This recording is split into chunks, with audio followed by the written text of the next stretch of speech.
نحمدہ ونصلی علی رسولہ الکریم اما بعد فاعوذ باللہ من الشیطان الرجیم بسم اللہ الرحمن الرحیم رب اشرح لی صدری ویسر لی امری واحلل عقدۃ من لسانی یفقہوا قولی۔ سورۃ البقرہ آیت نمبر 142 142۔ سيقول السفهاء من الناس ما ولاهم عن قبلتهم التي كانوا عليها قل لله المشرق والمغرب يهدي من يشاء إلى صراط مستقيم۔ نادان لوگ ضرور کہیں گے انہیں کیا ہوا کہ پہلے یہ جس قبلے کی طرف رخ کر کے نماز پڑھتے تھے اسے یکایک پھر گئے۔ اے نبی صلی اللہ علیہ وسلم ان سے کہہ دیجئے مشرق اور مغرب سب اللہ کے ہیں، اللہ جسے چاہتا ہے سیدھی راہ دکھا دیتا ہے۔ قبلے کا ذکر آ رہا ہے۔ پچھلی آیات میں ابراہیم علیہ السلام کا اور بیت اللہ کا ذکر آ چکا۔ اس میں آپ قرآن کی خوبصورتی دیکھیے اور تبلیغ کا انداز بھی ہمیں اس سے پتہ چل رہا ہے کہ کوئی نئی بات، کوئی ایسی بات جو کہ مشکل ہو، ذہن قبول کرتے ہوئے ہچکچا رہے ہوں، کوئی ٹرینڈ ہے جو کہ چلا آ رہا ہو معاشرے میں اور اس ٹرینڈ کو، اس رواج کو بدلنا ہو، تو ایبرپٹ چینج نہیں کرنا چاہیے، ایبرپٹلی بات نہیں شروع کر دینی چاہیے۔ آہستہ آہستہ دھیرے دھیرے ذہنوں کو تیار کریں۔ پہلے ذہن سازی، پہلے مائنڈز میک اپ کرائے جائیں لوگوں کے، پہلے ذہن سازی ہوتی ہے، پھر قانون سازی ہوتی ہے، پھر حکم دیا جاتا ہے تاکہ آہستہ آہستہ لوگوں کے ذہن تیار ہونے لگ جائیں۔ اس لیے کہ اگر الٹپ کوئی تبدیلی لے آئی جائے، ایبرپٹ چینج لایا جائے، تو الفاظ کاغذ پر تو لکھے ہوئے آ جاتے ہیں، قانون بن جاتا ہے۔ قلم سے قانون بنا دینا بہت آسان کام ہے، لیکن اس قانون پر عمل کروانے کے لیے، امپلیمنٹ کروانے کے لیے ذہنوں کو تیار کرنا مشکل کام ہے۔ اتنا خوبصورت اسلام کا مزاج ہے، دھیرے دھیرے پہلے ہی ذہنوں کو تیار کرتا ہے۔ ہم 2 رکوع پہلے سے یہ ذکر آہستہ آہستہ دھیرے دھیرے پڑھ رہے ہیں۔ وَلِلَّهِ الْمَشْرِقُ وَالْمَغْرِبُ أَيْنَمَا تُوَلُّوا فَثَمَّ وَجْهُ اللَّهِ۔ تیاری کرائی گئی، پھر دھیرے دھیرے ذکر کیا گیا، بیت اللہ کا ذکر آیا، کنسٹرکشن کی بات ہوئی، کیسے بنا، پھر ابراہیم علیہ السلام جو کہ کامن فیکٹر تھے، تو کامن فیکٹر سے بات کو شروع کیا گیا، اور تمام انبیاء کا ذکر کیا جو کہ بنی اسرائیل کے نزدیک بھی محترم تھے، اور اسی پیکج کے اندر اسماعیل علیہ السلام کا ذکر بھی کر دیا گیا، دھیرے سے، ہلکے سے، تاکہ یہ زیادہ فلیئر اپ نہ ہو۔ یہ تبلیغ کا اصول بڑا اہم ہے کہ تبلیغ کرنے میں مبلغ کو ایسا انداز اختیار نہیں کرنا چاہیے کہ جو اگلے کو پنچ کر جائے، جو اس کو فلیئر اپ کر جائے۔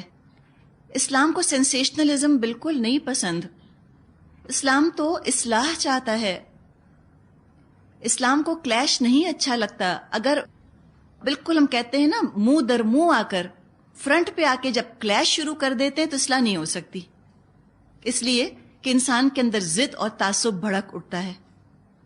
اصلاح کے لیے بہت صبر چاہیے، بہت دھیما پن چاہیے، آرام آرام سے بات کو کرنا ہے۔ اگلے کی خیر خواہی کو ذہن میں رکھیں گے تو اصلاح ہوگی۔ دیکھیے تبلیغ بھی نا 2 طرح سے ہوتی ہے۔ ایک ہے کہ مجھے اپنا فرض ادا کرنا ہے، دیٹس آل آئی کیئر، مجھے کچھ پرواہ نہیں اگلے کو سمجھ آتا ہے کہ نہیں، مجھے تو ان کے سر پہ بات دے مارنی ہے اور بس۔ یہ قرآن کا بالکل مزاج نہیں۔ اور اگر ہم مسلمانوں نے آج اپنا مزاج یہ بنا لیا کہ ہم روڈ اور اکھڑ ہو گئے ہیں اور بات دے مارتے ہیں اگلے کے اوپر، اور ہم الٹپ بات کر کے لوگوں کو چونکا دیتے ہیں، تو یہ تو پھر اسلام نے نہیں سکھایا، یہ تو ہمارے اپنی ایگوز کا پرابلم ہے۔ اسلام تو بہت دھیمے انداز میں بات شروع کرتا ہے، کول ڈاؤن کرتا ہے، ٹھنڈا کرتا ہے لوگوں کو، ان کی ہمدردی کا لہجہ اختیار کرتا ہے۔ تو ایک تبلیغ کا انداز ہوتا ہے اگلے کی اصلاح کی خاطر، اس کو بچانے کی خاطر کہ یہ بچ جائے، اس کو ذہن میں، سامنے والے کو یعنی مخاطب کو، جس کو ایڈریس کیا جا رہا ہے، اس کو ذہن میں رکھ کر بات شروع کی جاتی ہے. اور جب کسی کی اصلاح کی خاطر، جب دین پھیلانے کے لیے انسان اگلے کو بات بتاتا ہے، اس کا انداز ڈیفرنٹ ہوتا ہے. اور جب وہ اپنی اہمیت جتانے کے لیے دوسرے کو بات بتاتا ہے کہ دیکھو مجھے کتنا کچھ پتا ہے، تو اس کا انداز مختلف ہوتا ہے. جب وہ اگلے کو ڈومینیٹ کرنے کے لیے بات بتاتا ہے، سختی سے بتاتا ہے، ابرپٹلی بتا دیتا ہے، اس کو پریشان کر دیتا ہے، اور پھر اس کا ری ایکشن دیکھ کر خوش ہوتا ہے کہ میں نے کتنی ڈفرنٹ بات بتائی، دیکھو کتنا حیران ہوئے لوگ سن کر، اس کو اپنی اہمیت محسوس ہوتی ہے. یہ طریقہ ہمیں انشاءاللہ اختیار نہیں کرنا. اگلے کو دیکھنا ہے کہ مجھے اس کی اصلاح کرنی ہے، اس کی بہتری کرنی ہے، مجھ کو دین کی تبلیغ کرنی ہے، میں یہ چاہ رہی ہوں یہ بھی یہاں آ جائے جہاں میں ہوں. تو پھر اس کے لیے نرمی ضروری ہے، ذہن سازی ضروری ہے، بات کو ایک لاجیکل سیکوینس کے ساتھ لے کے چلنا ضروری ہے. قدم بقدم، دھیرے دھیرے، دیکھیں کیسے پہلے سے بات شروع کی گئی، آہستہ آہستہ ذہنوں کو تیار کیا گیا. ابراہیم علیہ السلام کا ذکر، بیت اللہ کا ذکر، اور مقصد بتایا ابراہیم علیہ السلام نے مکے میں خانہ کعبہ کو کیوں تعمیر کیا، تاکہ اللہ کی عبادت کا مرکز بنے. آدم علیہ السلام کے زمانے سے امتوں کا قبلہ خانہ کعبہ ہی رہا. خانہ کعبہ کو آہستہ سے ذہنوں کے اندر لایا گیا کہ تھوڑا تھوڑا اس کے بارے میں بھی سوچنا شروع کریں. اور اس کے بعد پھر آگے احکامات ہیں جو کہ اب قبلے کے متعلق آئیں گے. جہاں تک خانہ کعبہ کا تعلق ہے، یہ تو شروع دن سے مسلمانوں کا قبلہ رہا. مسلمانوں سے مراد ہے جو بھی اللہ کا فرما بردار تھا. نحن لہو مسلمون، جن لوگوں میں للہیت تھی ان کا رخ خانہ کعبہ کی طرف ہی ہوتا تھا. یہود ہیکل سلیمانی، ٹیمپل آف سولومن کی طرف رخ کیا کرتے تھے، جو بیت المقدس میں تھا، جو یروشلم میں تھا. ہیکل سلیمانی تو سلیمان علیہ السلام نے بنایا تھا. اچھا، ٹیمپل کے لفظ سے بھی بعض دفعہ ذہن کے اندر تھوڑا سا کنفیوژن پیدا ہو جاتا ہے، اس لیے کہ ہم کہتے ہیں ٹیمپل مندر کو، مندروں کو ٹیمپل کہا جاتا ہے جہاں ہندو اپنی پوجا پاٹ کرتے ہیں. تو نہیں، یہ ٹیمپل آپ سمجھے ماسک کے معنوں میں آ رہا ہے، مسجد کے معنوں میں. ٹیمپل آف سولومن کہہ دیں یا ماسک آف سولومن کہہ لیں اس کو آپ، یعنی کہ اللہ کی عبادت کی جگہ، معبد سمجھ لیں، جہاں عبادت کی جاتی ہے. ہیکل سلیمانی تو سلیمان علیہ السلام نے بنایا تھا، اور سلیمان علیہ السلام موسیٰ علیہ السلام کے 300 سال بعد تشریف لائے تھے. تو جب موسیٰ علیہ السلام بنی اسرائیل میں موجود تھے تو بنی اسرائیل خانہ کعبہ کی طرف رخ کر کر ہی اپنی عبادت کیا کرتے تھے. اسی کی طرف رخ کر کے وہ نمازیں پڑھتے تھے، اور اسی کی طرف رخ کر کے وہ قربانی بھی دیا کرتے تھے. جیسے آپ جانتی ہیں تمام مسجدوں کا رخ جو ہے وہ خانہ کعبہ کی طرف ہوتا ہے نا، اس ڈائریکشن میں ہوتی ہیں مسجدیں. اگر آپ ٹیمپل آف سولومن کا رخ دیکھیں تو ٹیمپل آف سولومن کا رخ خانہ کعبہ کی طرف تھا، اسی کی طرف رخ کر کے نمازیں پڑھی جاتی تھیں. اور یہ ساری باتیں بنی اسرائیل کے علماء کے علم میں تھیں. وہ خوب جانتے تھے کہ بنی اسرائیل کا قبلہ اول، پہلا قبلہ خانہ کعبہ ہی تھا. نبی اکرم صلی اللہ علیہ وسلم پر جب نماز فرض ہوئی، جو کہ معراج کے بعد ہوئی، آپ ابھی مکے ہی میں تشریف رکھتے تھے تو آپ پر نمازیں فرض ہوئیں، 5 نمازیں. تو جب نماز فرض ہوئی تو قبلے کا ڈائریکشن بھی رکھنا تھا. ابن عباس فرماتے ہیں رضی اللہ عنہ کہ شروع میں آپ کا قبلہ خانہ کعبہ ہی تھا. نبی اکرم صلی اللہ علیہ وسلم جب مکے میں تھے تو آپ خانہ کعبہ کی طرف رخ کر کر ہی نماز پڑھا کرتے تھے. مکہ مکرمہ سے ہجرت کرنے کے بعد آپ جب مدینہ منورہ تشریف لائے تو آپ صلی اللہ علیہ وسلم کو اللہ تعالیٰ کی طرف سے حکم ہوا کہ بیت المقدس کو اپنا قبلہ بنائیے، اپنا رخ آپ یروشلم کی طرف کیجیے. یہ ایک رائے ہے. کچھ روایات میں ایک اور رائے بھی ملتی ہے. کچھ مفسرین کا خیال یہ ہے کہ قبلے کی تبدیلی کا حکم، یعنی خانہ کعبہ کے بجائے بیت المقدس کی طرف رخ کر کے نماز پڑھنے کا حکم ہجرت سے پہلے ہی آ چکا تھا. اور نبی اکرم صلی اللہ علیہ وسلم رکن یمانی ہے آپ کے ذہن میں کیا؟ خانہ کعبہ کی جیسے دیواریں ہیں نا، 4 دیواریں، جی ایک جہاں پہ حجر اسود ہے، حجر اسود سے پہلے رکن یمانی آتا ہے، تو رکن یمانی اور حجر اسود اس کے درمیان دیوار ہے خانہ کعبہ کی، ایک وہ رخ ہے نا خانہ کعبہ کا. تو نبی اکرم صلی اللہ علیہ وسلم رکن یمانی اور حجر اسود اس کے درمیان آپ اس طرح نماز پڑھتے تھے کہ دونوں قبلوں کی طرف رخ ہو جاتا تھا. خانہ کعبہ بھی سامنے تھا، اور اگر آپ لائن کھینچیں اس ڈائریکشن میں آگے جائیں تو ایگزیکٹ اسی ڈائریکشن میں آگے بیت المقدس آتا تھا. اس کو کہا جاتا ہے استقبال قبلتین، کہ 2 قبلوں کا استقبال کیا جا رہا ہے، 2 قبلوں کی طرف رخ کرنا. مکے میں رہتے ہوئے تو یہ ممکن تھا کہ دونوں قبلوں کی طرف بیک وقت رخ کر لیا جائے، لیکن مدینے آ کر یہ ممکن نہ رہا. بیت المقدس نارتھ میں تھا مدینے کے، اور مکہ بالکل ساؤتھ میں تھا، یعنی کہ بالکل مختلف متضاد رخ پر دونوں چیزیں آ گئیں. مدینے آ کر اب یہ ممکن نہ رہا کہ دونوں قبلوں کی طرف سائملٹینیسلی بیک وقت رخ کیا جا سکے، تو لہٰذا 16 مہینے تک تو نبی اکرم صلی اللہ علیہ وسلم نے بیت المقدس کی طرف رخ کر کے نمازیں پڑھیں. صحیح بخاری کی روایت کے مطابق نبی اکرم صلی اللہ علیہ وسلم نے 16 یا 17 مہینے بیت المقدس کی طرف رخ کر کے نمازیں پڑھیں.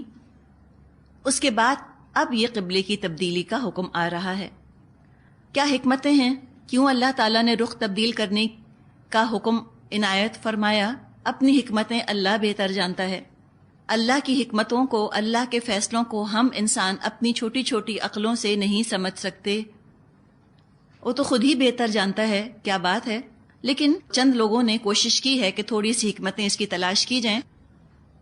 ہو سکتا ہے کہ ایک حکمت یہ ہو کہ عملی طور پر پریکٹیکلی لوگوں پر یہ بات واضح ہو جائے کہ قبلہ چاہے بیت المقدس ہو چاہے خانہ کعبہ ہو، یہ جو عمارت ہے یہ اپنی ذات سے کوئی پوجا جانے والا بت نہیں ہے. مسلمان اینٹ پتھر کی لکڑی کی بنی ہوئی عمارت کی پوجا نہیں کر رہے، بلکہ اصل چیز جس کی وہ پوجا کر رہے ہیں وہ ہے اللہ. اللہ کے حکم کی پوجا ہو رہی ہے. نحنو لہو عابدون، ہم تو اسی کی عبادت کرنے والے ہیں.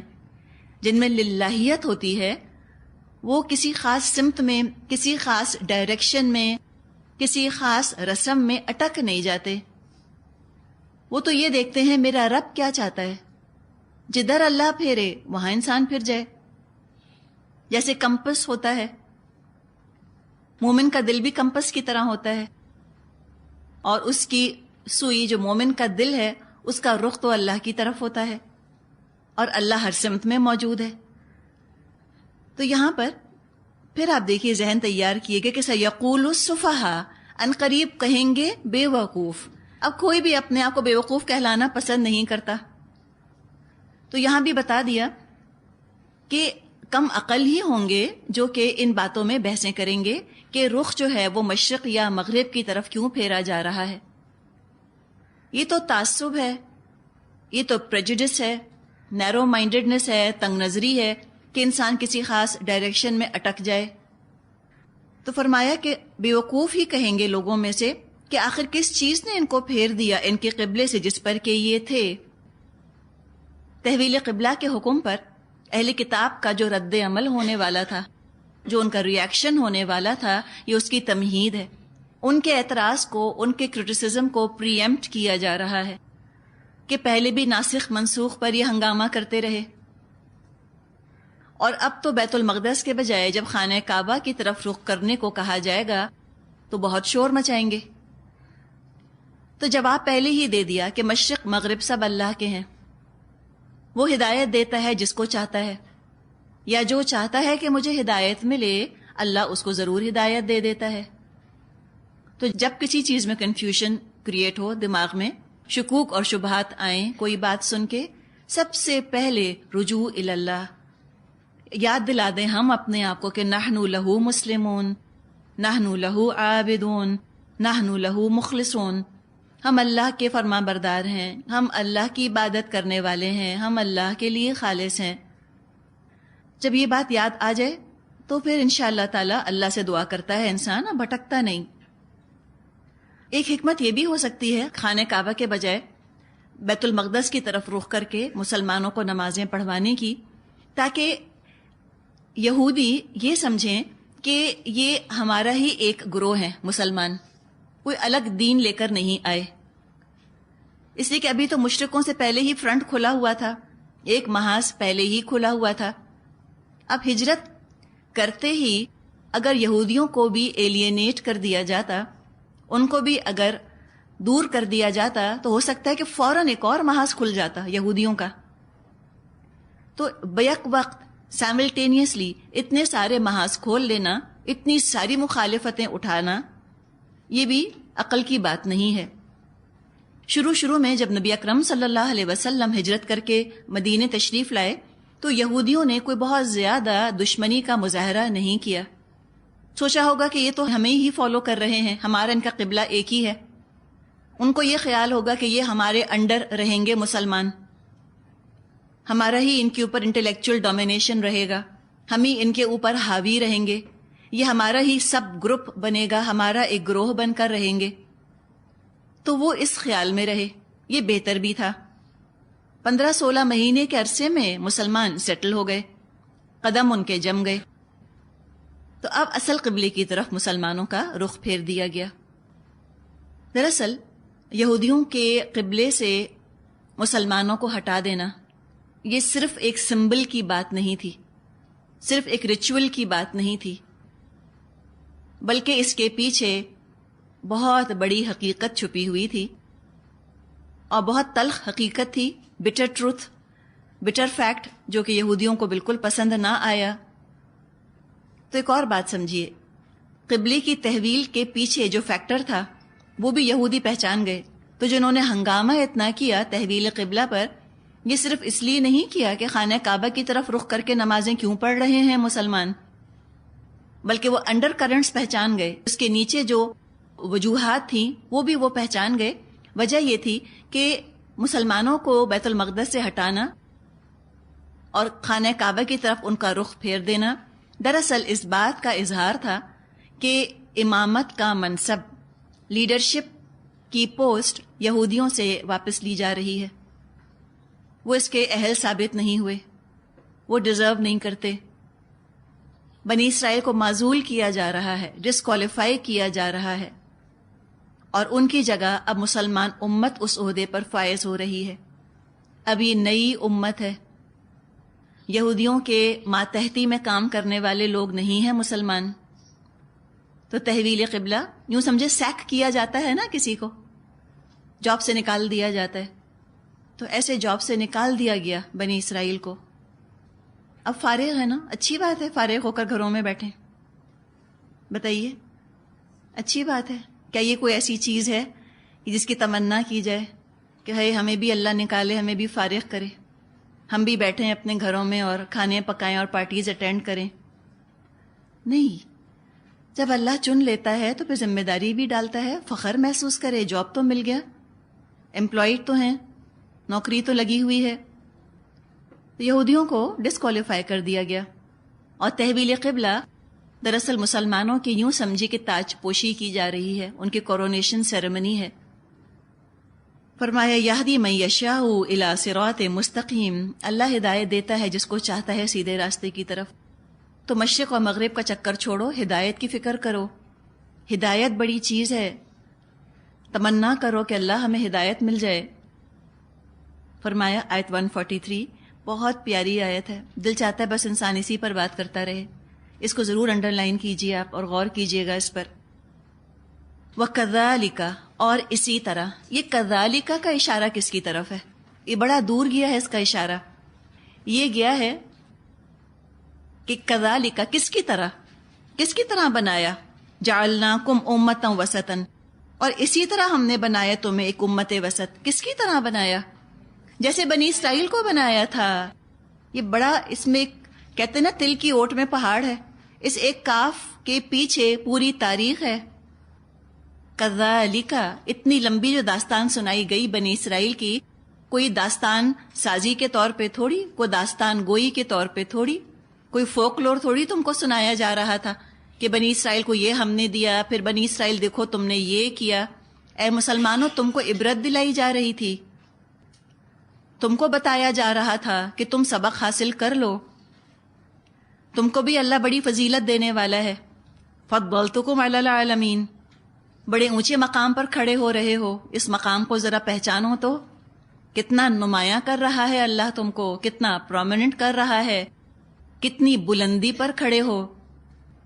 تو جہاں بلندی پر کھڑا ہونا بڑا آنر، بڑا اعزاز ہوتا ہے، وہاں اگر بلندی سے گرے تو ہڈیاں بھی چکنا چور ہو جائیں. بلندی سے جو گرتا ہے ہلاکت کے سوا اور کچھ اس کے ہاتھ نہیں آتا. تو اے مسلمانوں تم نے دیکھا کہ بنی اسرائیل جب اس بلند مقام سے گرے تو کہاں گئے؟ باؤ بغضب من اللہ کا غضب لے کر لوٹے اتنے بلند مقام سے. تو تم بھی سوچ لو، میک اور بریک سچویشن ہم کہتے ہیں نا، یہ میک اور بریک سچویشن ہے. یا اپنی آخرت بنا لو یا اپنی آخرت برباد کر لو. اب تم عام لوگوں کی طرح نہیں ہو کہ چاہو تو کرو چاہو تو نہ کرو، تمہیں تو ہر حال میں کرنا ہی کرنا ہے. اللہ نے چن لیا ہے تم کو. ہم پڑھیں گے آگے سورہ حج میں، وَاجْتَبَاكُمْ، تمہارا سلیکشن ہو گیا ہے. اب تمہارے پاس چوائس نہیں ہے عام دنیا کے لوگوں کے لیے کہ تم سوتے رہو یا جاگتے رہو یا دنیا سمیٹتے رہو. نہیں، وَكَذَلِكَ جَعَلْنَاكُمْ أُمَّةً وَسَطًا، اور اسی طرح ہم نے تمہیں ایک امت وسط بنایا ہے. عام نہیں ہو، فخر کرو اپنے نصیب پر کہ تم امت وسط بن گئے. تو فخر کرو، لیکن ساتھ ساتھ ذمہ داری بھی یاد رکھو. کیا ذمہ داری ہے؟ لِتَكُونُوا شُهَدَاءَ عَلَى النَّاسِ، تاکہ تم دنیا کے لوگوں پر گواہ ہو. ہم دنیا کے کریئرز اپنے بناتے ہیں نا، یہ کریئر وہ کریئر، اور کریئر کے لیے ہم کھپ جاتے ہیں. ہم اپنے آپ کو کھپا دیتے ہیں کریئر بنانے کے لیے. 18 گھنٹے لوگ کام کرتے ہیں. آج آپ ذرا دیکھیں لوگوں کی محنت اپنے اپنے کریئرز کے لیے. جاپان کا سروے آیا تھا، اس میں انہوں نے ایک امپلائی کا ہی لکھا تھا کہ وہ رات تقریباً 1 یا 2 بجے تک کام کرتے ہیں اور گھر جانے کی فرصت نہیں ہوتی. آفس کے ساتھ ہی ان کا چھوٹا سا کمرہ ہے، بیڈ ہے، وہاں سو جاتے ہیں. کارپوریٹ لائلٹی کہتے ہیں اس کو. وہیں پر وہ سو جاتے ہیں اور 2 بجے سوئے اور 6 بجے اٹھ کر وہ کام شروع کر دیتے ہیں. تو انہوں نے کہا کہ World War II کے بعد جو جاپان رائز کیا، ایسے ہی تو نہیں اتنے عروج پر پہنچ گیا. وہاں لوگوں کی محنت تو دیکھیں، کریئر کے لیے کر رہے ہیں، سب داؤ پہ لگا دیا انہوں نے، گھر، بچے، تفریح، آرام. اور اتنے چھوٹے سے ملک کو، جاپان کتنا ہے کراچی کے سائز کا، جتنا کراچی ہے، اور وہاں پر آپ دیکھیں ہر چیز آپ کو میڈ ان جاپان ملے گی. اس قدر ان کے ہاں پروڈکشن ہے. اس ذلت کے گڑھے سے جو World War II کے بعد جس میں وہ گرے تھے، اور آج یہ عروج جو ان کو نصیب ہوا، یہ ہاتھ پہ ہاتھ دھرے تو نہیں نصیب ہو گیا، محنت کی ہے. ہم بھی آج جس ذلت کے گڑھے میں گرے ہیں، اور اگر ہم عروج چاہتے ہیں، گھر بیٹھے تو نہیں مل جائے گا کہ ہم اپنے کھانے پکاتے رہیں اور ہم اپنے کپڑے سجاتے رہیں اور اسلام کو عروج مل جائے. ہمیں تو شہادت دینی ہے لوگوں پر. اپنے اپنے دنیا کے کریئرز ہم بنائیں. اللہ نے منع نہیں کیا، کماؤ، کریئر بناؤ، لیکن ایک یہ بھی تو کریئر میرا اور آپ کا ہے جو اللہ نے ہمیں دیا ہے. اس کی جواب دہی بھی تو ہوگی، اس کی اکاؤنٹیبلٹی بھی تو ہونی ہے. تم دنیا والوں پر گواہی دو گے. وَيَكُونَ الرَّسُولُ عَلَيْكُمْ شَهِيدًا، اور رسول تم پر گواہ ہوں گے. رسول تو گواہی دیں گے کہ انہوں نے پیغام پہنچایا کہ نہیں، وہ ان کی ذمہ داری. اور تم اپنی جواب دہی کرو گے، تمہاری اکاؤنٹیبلٹی، تم نے پیغام آگے پہنچایا یا نہیں. تو یہ کم کون ہے؟ تکونو کون ہے؟ بتائیے، یہ ہم کون ہیں؟ ہم کہتے ہیں نا ہم کہتے ہیں ہاں ہماری ذمہ داری ہے. تو اس ہم کے اندر ہم میں کو تو نکال کر کہیں لے جاتے ہیں. میں گم ہو جاتا ہے اس کے اندر اور ہم رہ جاتا ہے. کسی نے کہا ہے نا کہ کوئی کام کرنے کے لیے 3 لوگ تھے، every body, some body and نو بڈی. 3 کا نام تھا. Everybody thought somebody will do it, nobody did it. تو بات یہی ہے، ہم کہتے ہیں کوئی کر لے گا، کوئی کون. جب تک اس کو قرآن کا مخاطب میں اپنے آپ کو نہیں سمجھوں گی، میرے اندر کوئی انرجی نہیں آنے والی کام کرنے کی. میں کہوں گی 1.5 بلین مسلمان ہیں نا، آخر کیا کر رہے ہیں یہ سارے مولوی، کیوں نہیں کرتے؟ یہ ساری برقعے والیاں کیا کرتی رہتی ہیں، یہ کیوں نہیں کرتی؟ حقیقت بتا رہی ہوں میں آپ کو. آج کا مسلمان یوں ہی سوچتا ہے. وہ کہتا ہے کہ ہمارا تو کریئر ہے, میں تو ایم ڈی ہوں فلاں کمپنی کا, میں تو سی ای او ہوں فلاں کمپنی کا. I don't have time. میرے پاس ٹائم کدھر ہے؟ یہ ملا کیوں نہیں کرتے؟ ہر چیز کا الزام آج ہم عالموں کے سر پر, مولویوں کے سر پر ڈال کے فارغ ہو جاتے ہیں. کوئی ان سے پوچھے کہ آپ نے ذمہ داری اپنی ادا کی, کہتے ہیں واٹ می, میں کیسے کر سکتا ہوں, میرے پاس تو ٹائم نہیں. تو ایک عام مسلمان عورت کے پاس ٹائم نہیں, عام مسلمان مرد کے پاس ٹائم نہیں. تو 1.5 بلین کی قسمت کا بدلنا چند ہزار لوگوں کے بس کا کام تو نہیں ہے. کبھی ایسا آپ نے دیکھا کہ ہمارا گھر ہو جس کے اندر مثال کے طور پہ 2000 اینٹیں لگی ہوں؟ مثال کے طور پہ, مجھے نہیں پتا کتنی لگتی ہیں, چلیں 2000 ہم ایسٹیمیٹ لگاتے ہیں, اور ہم کہیں کہ 2000 اینٹوں میں سے چلو ایسا کرتے ہیں کہ 5 پکی اینٹیں لگا دیتے ہیں, باقی کو رہنے دو. گھر بنے گا آپ کا؟ پکا بنے گا؟ کس حال کا بنے گا؟ سوچ لیں خود ہی. تو جو حال ہمارے گھر کا ہو وہی حال آج اسلام کا ہے. 1.5 بلین اینٹوں میں سے پتہ نہیں کتنی پکی ہیں, چند 100 ہوں گی بمشکل.